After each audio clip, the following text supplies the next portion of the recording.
Dindoli Madhuvan circle પાસે રહેતા 43 વર્ષીય સુભાષ દાલચંદ ખટીક સહારા દરવાજા પાસે સસ્તા અનાજની દુકાન ધરાવે છે। આજે સાંજે આ વેપારી પિતા સાથે ઉધના રેલવે સ્ટેશન પાસે મહાવીર માર્કેટમાં રાકેશ સેલ્સના નામે ઇલેક્ટ્રોનિક્સ આઇટમ્સનો શોરૂમ ધરાવતા મોટા ભાઈને મળવા આવ્યા હતા।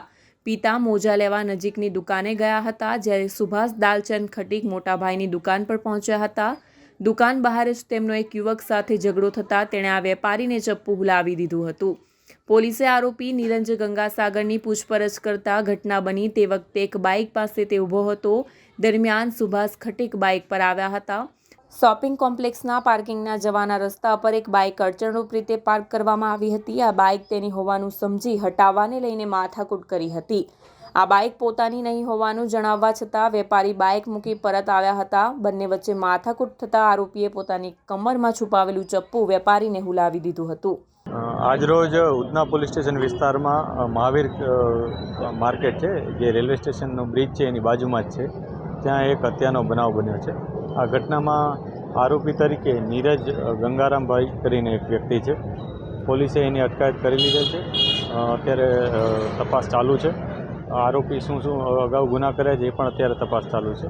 બનાવમાં પ્રાથમિક દ્રષ્ટિએ એવું જણાય છે કે આરોપી અને જે ભોગ બનનાર છે બંને વચ્ચે વ્હીકલ બાબતે કોઈ ઝઘડો થયો હોય એ પ્રકારનો અત્યારે પ્રાથમિક સીસીટીવીમાં અમને જણાઈ રહ્યું છે।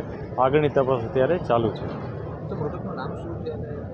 ભોગ બનનાર છે એનું નામ સુભાષ કરીને છે ને એમનો પોતાનો અહીંયા પોતાનો ઇલેક્ટ્રોનિક સેલ્સની એક દુકાન છે અને આ મહાવીર કોમ્પ્લેક્સમાં જ છે।